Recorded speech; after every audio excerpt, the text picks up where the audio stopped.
Well, hello, paddlers. Well, this will be part 3. Now, I'll tell you, this one's a bit longer. It's about 25 minutes, I think. It's all my camping gear. Well, that's a lie. it's it's the camping gear. It's not my sleeping bag. It's not my tent, out like that. Things like stove and lights and that sort of gear and first aid kit and that sort of stuff. That's what this one is. Right, because I thought things like sleeping bags and stuff, you know what a sleeping bag is, you know what I mean? And yeah, so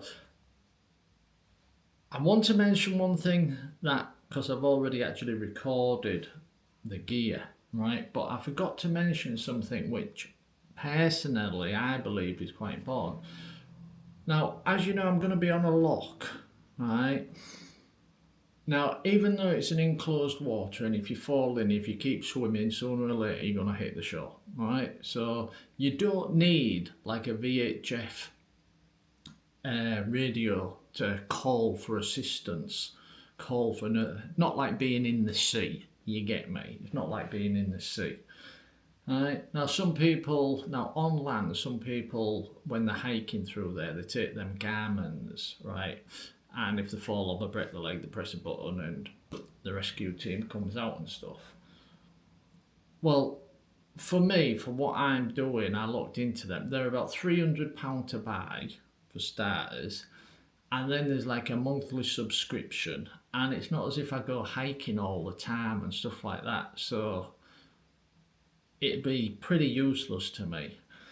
However, what did cross my mind, and I'm only mentioning it just as sort of like a safety part of the video.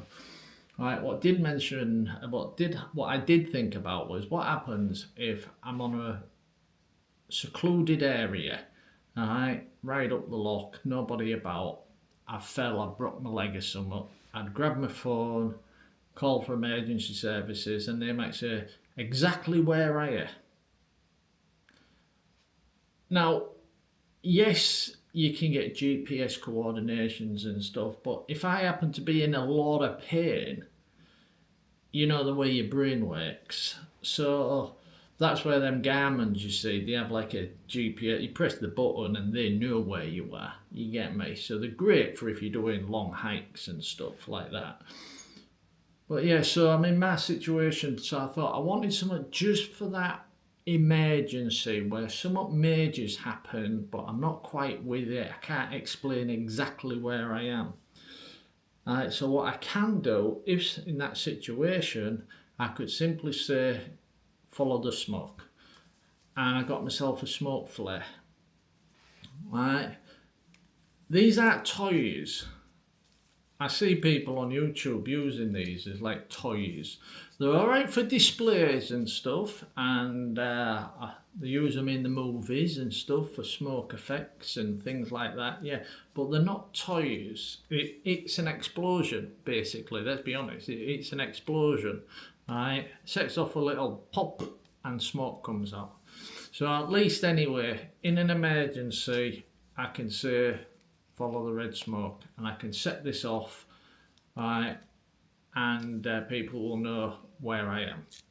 So I wanted to mention that as like a safety tip. Don't cost a lot of money. I think that was about £14, and I'll probably never use it, and it'll probably have an expiry date somewhere which I can't see, and it'll end up getting thrown in the bin and never get used.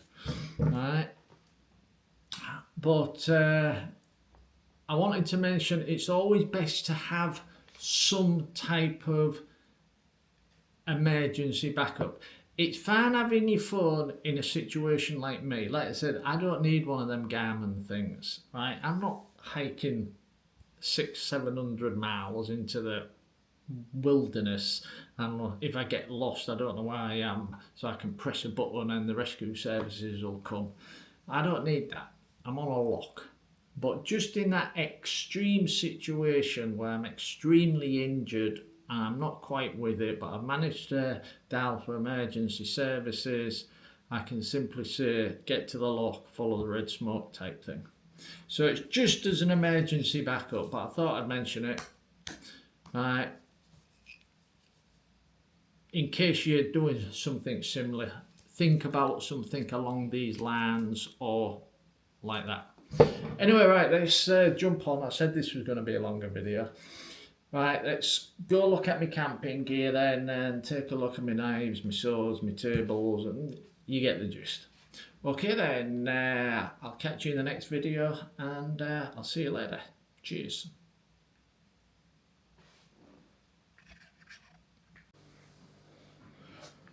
Okay then, paddlers.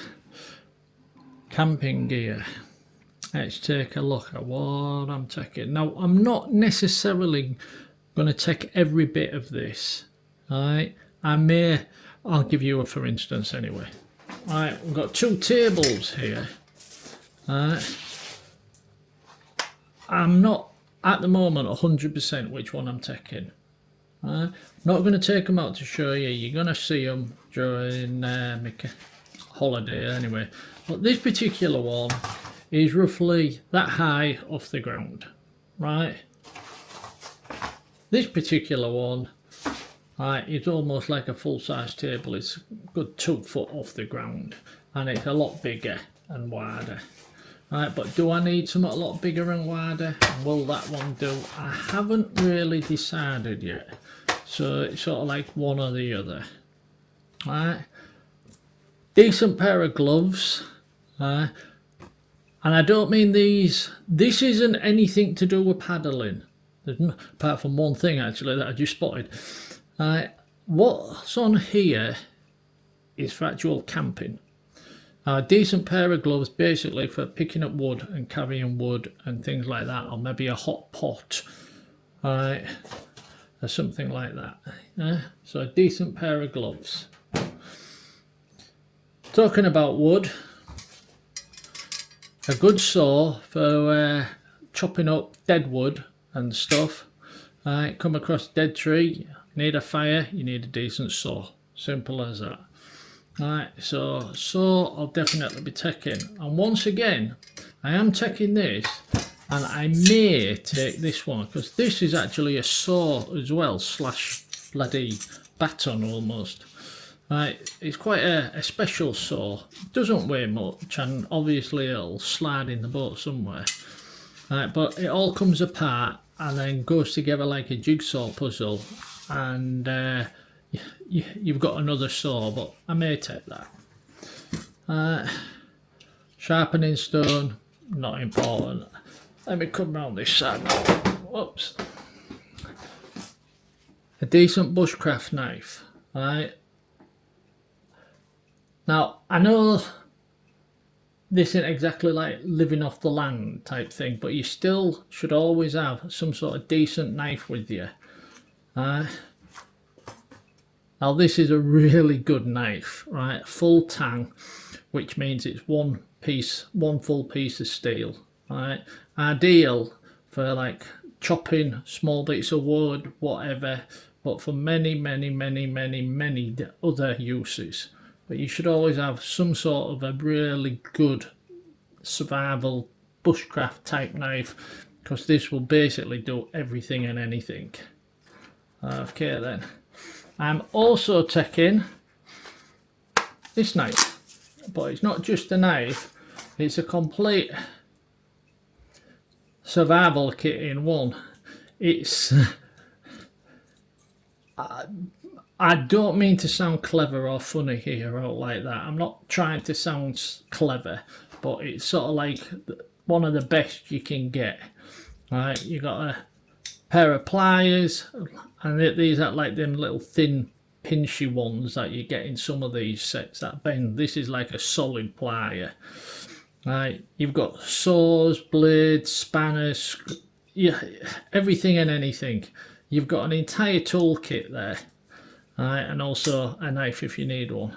But this is sort of like a really good set in one, if you know what I mean. Okay then, alright, moving on.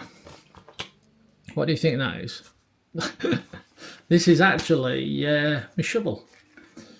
Alright, for, well, digging a hole for when I, need a poop.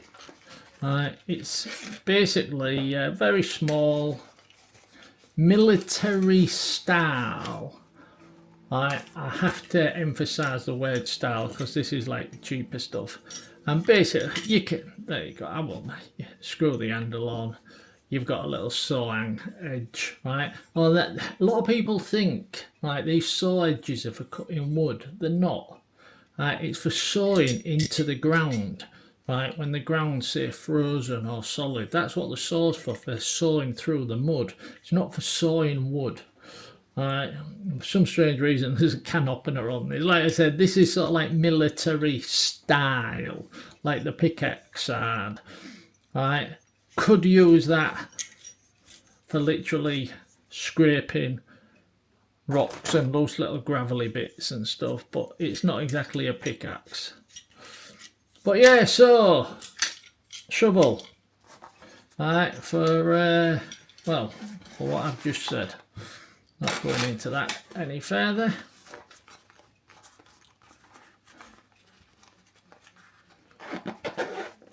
Nothing special there, it's just a shovel.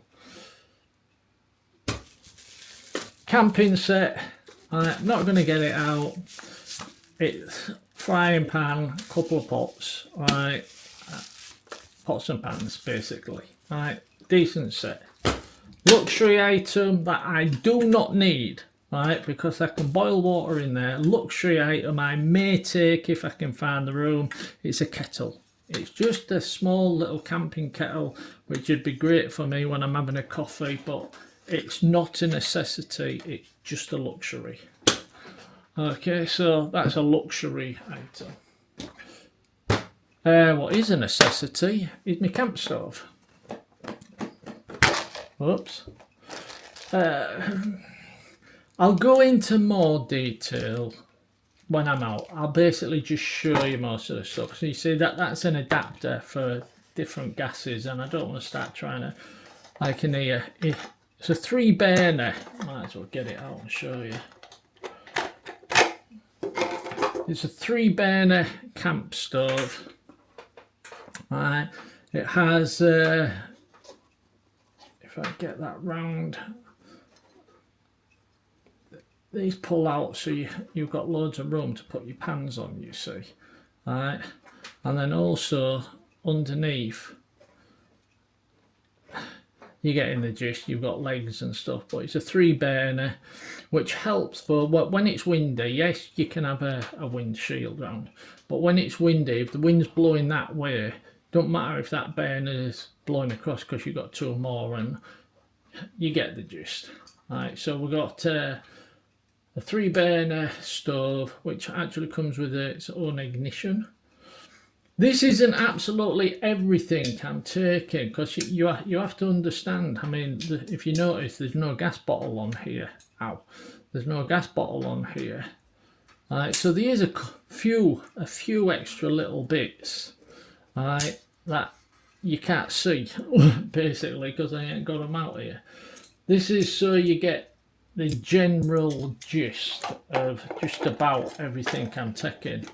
And like I say, there's 1 or 2 pieces that I may not even take, or I haven't decided about yet. But this is a fantastic stove, by the way. And because of this adapter, it's not just you can butane method, you know, you've got options, but I'll talk more about that while I'm actually on holiday. And a fantastic strong case. That's beautiful case. Okay then, moving on. Bugs. Have you seen them gizmos, I think the flex tail gizmos? It's like a machine, you put like a little blue tablet inside it, you charge the battery up, you turn it on, right, the machine gets hot, the little blue tablet gets hot, and it gives off like a smell, and bugs hate it and they don't come near it. Well, forget the machine at 100 quid or round about there. I've got a full set of the actual tablets that go inside them Flextail bug machines, because that's all you need. All you need is these, a knife, a stick and a fire. You'll see how that works while I'm on holiday. On my holiday. moving over to this side a little bit, so let's just move you over here a bit.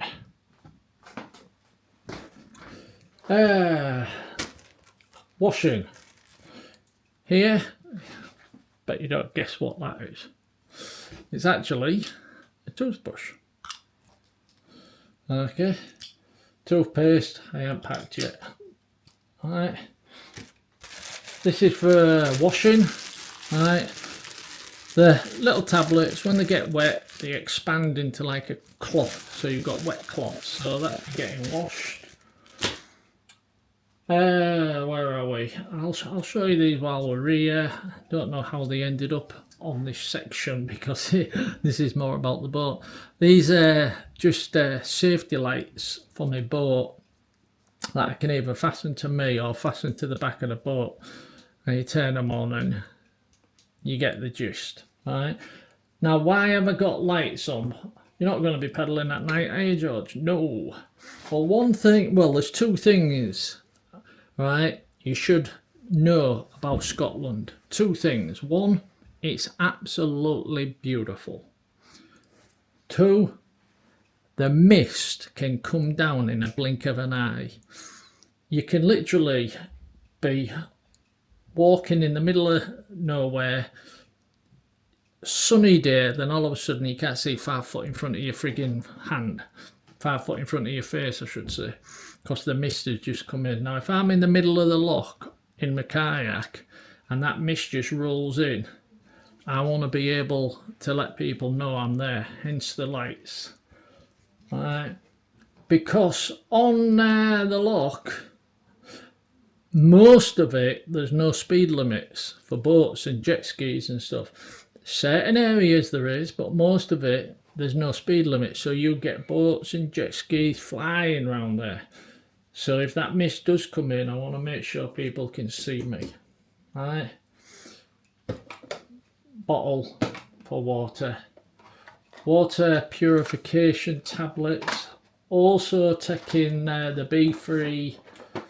Right, it's water filtration system. You basically, I bought this bottle separate because this one's a little bit thinner, so I bought this one that's a lot stronger for it. Right, but I will be taking this one as well, right, just as a backup. The simple reason, you can literally squish it down to nothing. You get me? Nothing. So that's the one that it comes with, right, the water filtration system. And all you do, right, take the lid off, scoop up the water basically and drink, because in here, may as well show you, there's your water filter, right, and you basically just drink and that's it. No boiling of water or anything. So you may ask, if I'm taking a water filter, why am I taking water purification tablets? For the simple reason, if you're a subscriber, you'll know I have trouble with my stomach. So this is sort of like an extra precaution. Because, yes, I trust this. Well, millions of reviews, everyone loves it type thing. But just for that extra bit of protection, water purification tablets, I'll basically fill that up, squeeze the dirty water into here, right? So this will only have clean water in. These two bags, dirty water, this will only ever have clean water in, right? After filtered water, right? And drop one of the tablets in, got 50 there, drop one of the tablets in, give it a shake, wait 30 minutes, and you've got that extra protection. I'm going to do a caveat here. I'm going to mention this because it's very important. I picked up some of these, right, off eBay. I won't mention the seller because I don't want to badmouth people. I've already given him a horrible review on eBay, but he was selling these, and it does say they don't come in a box, they just come loose. But there's a picture of the box, he's advertising this, all the information, everything, he's saying that it's these. I bought some, and I tried one, and one sip, and I had to spit it out and go rinse my mouth out. my mouth was burning. It was like bleach in my mouth, and it actually burnt my mouth. It was horrible, and that was just one little sip. So I'm really glad I tested it. And in the review, I mentioned all this in the review, right, on eBay. And I even said, if you're going to buy these, get them from the manufacturer. I bought these from the actual manufacturer. Well, they're actually being sold on Amazon, these were, but it was the manufacturer selling them. Right. I got these, meant to be the same as what I'd got off eBay. I tried one of these exactly the same way with water. Perfect. Couldn't even, no aftertaste. Well, maybe the slightest little aftertaste, but nothing you'd know about. But no, these were brilliant. But them ones I got off eBay, it was like bleach. So do your research, but personally I'd say don't buy these unless you're buying them from that company. I mean, just don't. Okay, what we got over here then? This is my fire kit. Full fire kit. In here we've got ferrule rods, also a couple of dozen matches that are covered in melted wax, which makes them waterproof. They still work, but now they're waterproof. Also got a fire blower, basically, so that if your fire starts to run low, you know the way you lean over a fire and you blow? Well, that's how you burn your eyebrows off. Basically, it's just a metal tube and you know what I mean? Nothing amazing, but it's better than leaning over the fire and blowing. So we've got I can't remember the proper name for these. It's an air blower for a fire. If you're going camping, you always want a fire kit of some description. You always want a little box just designated to fire and nothing else. Like in here at the back, just in case. I mean, this will get wet wood started. Got some magnesium powder. Sprinkle a bit of that on wet wood and light it, and it'll. It's all extra to make sure you can get a fire going. Now let's remember, that's for survival, but this isn't survival, this is camping, So make sure you've got some sort of decent lighter to light the bloody wood, and then you're off anyway. You don't need to be using ferrule rods and stuff like that and everything. But you want a fire kit, definitely want a fire kit with you. We'll do the first aid box now while we're here. You can see it's first aid. Just move them over there a little bit. Torch speaks for itself. And if you remember, I'd mentioned in a previous video, when I'm just going on a day trip, I take 2 Elastoplast, 1 bandage and a little bit of disinfectant. That's it, just a little first aid kit type thing. But because I'm going for like a week and I'm all by myself and I could be in the middle of nowhere, I want a decent first aid kit. In here, at the back of here, I'm not going to take everything out. I've got enough Elastoplast to bandage a mummy. Bandage it, or some Lemsips, just in case I'm feeling a bit run down. Finger guard, just in case. Super glue. Tape. Heat spray speaks for itself. Some clean wipes. And in here, more super glue. More bandages. Pads and stuff, under here, special dressings, latex gloves, and in here an eye bath, some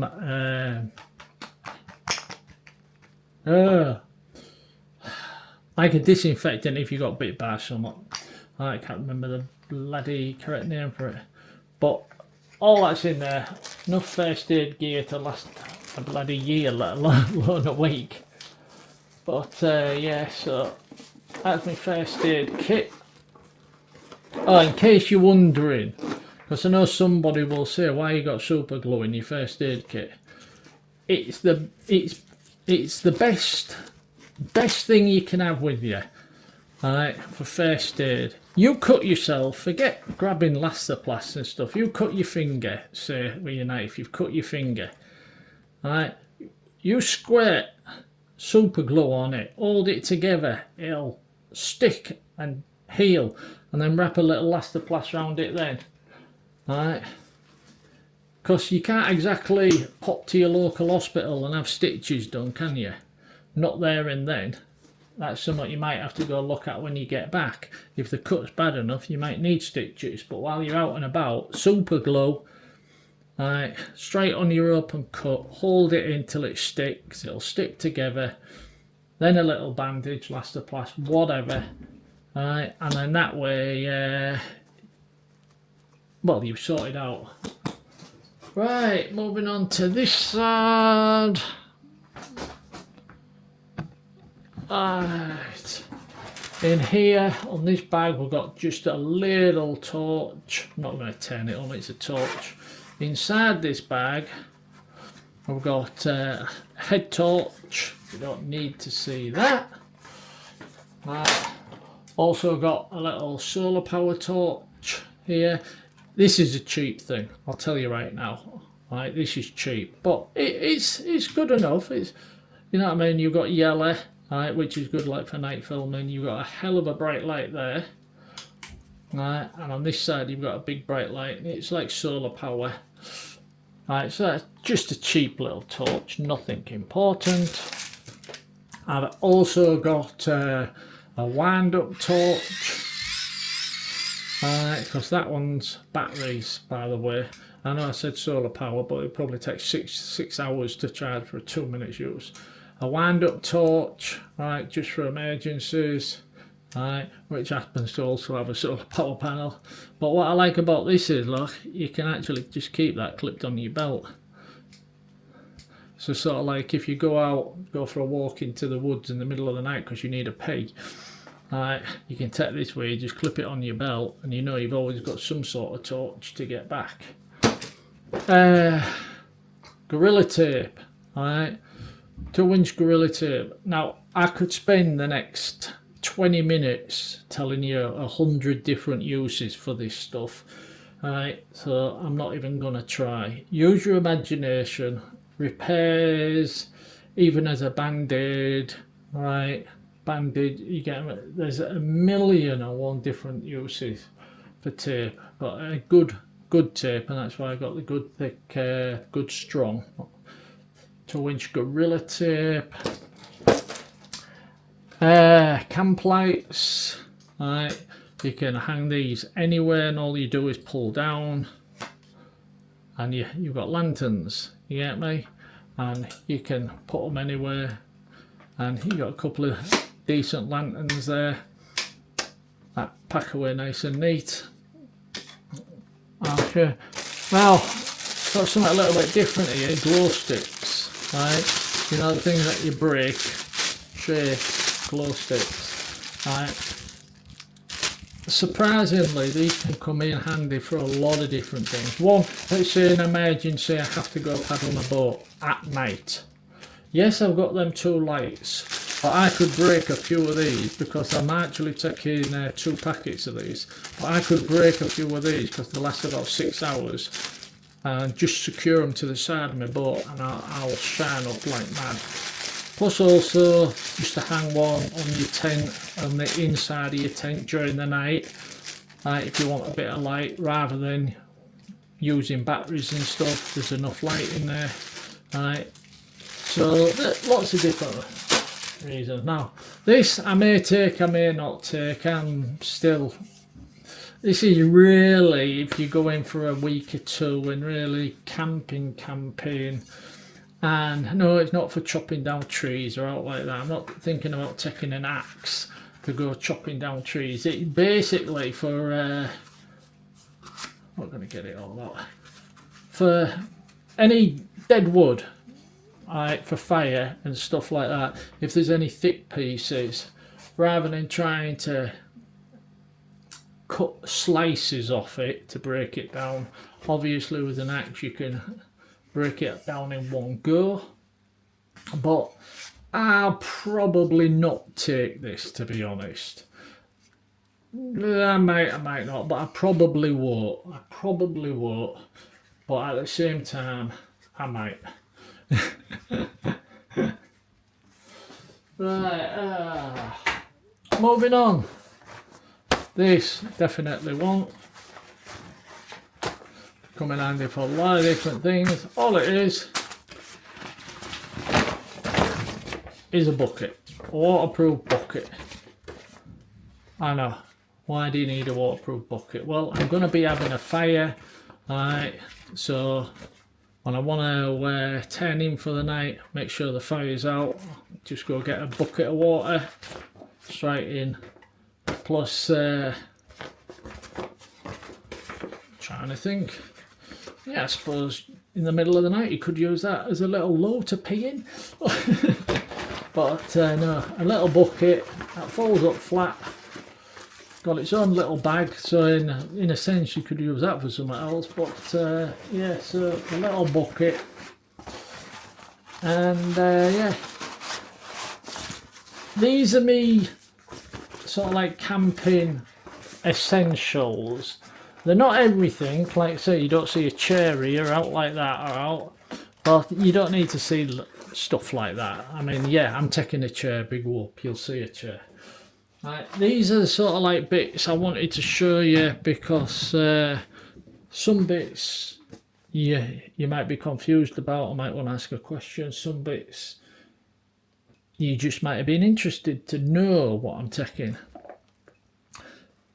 Right then, right, that's the end of this one, and I reckon we're getting pretty close now for bagging up, but on the next video I'm going to be doing actual gear I'm taking, as in tent, sleeping bag, blankets, things like that, clothing, what sort of clothing I'm taking, that sort of thing. And then after that, the next video after that will be me showing how to bag it all up and get it in the boat and spread the weight out.